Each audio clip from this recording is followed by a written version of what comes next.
أهلا وسهلا فيكم متابعينا في قناتنا المتواضعة بحر العلم.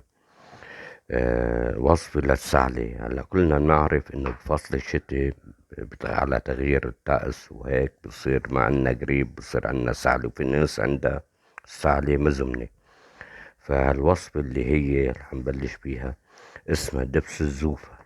دبس الزوفة بتساعد على تحليل البلغم، كل شي علقان بالصدر، وبتستعمل مثل ما بدي اقولكم اياهم كالتالي. عرفت ما بيقول، بياخد 30 جرام من ازهار الزوفة، وبعدين بتضيف عليهم ربع لتر من الماء، وبتغليهم تغليهم لمدة تقريبا بتروح لنص ساعة، وبعدين بتاخدن عن النار وبتتركهم لينقعوا مدة 4 ساعات، وهو مغطى يعني الغطا عليها.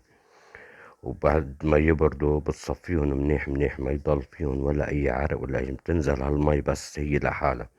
بتضيف عليهم 500 جرام سكر، هي عبارة عن نص كيلو.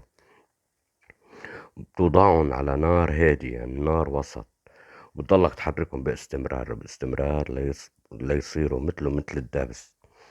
بتشيلهم ساعتها عن النار وبتتركهم ليبردوا. بس يبردوا بتعبيهم هن بشي ازاز، بوعى، بأي شي يعني تحفظهم.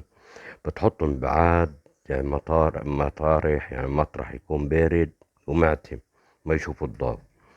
بتعطي منهم للكبار 6 معالق بالنهار، وللصغار نص القيمة اللي هي عبارة عن 3 معالق، يعني نص نص نص للصغار.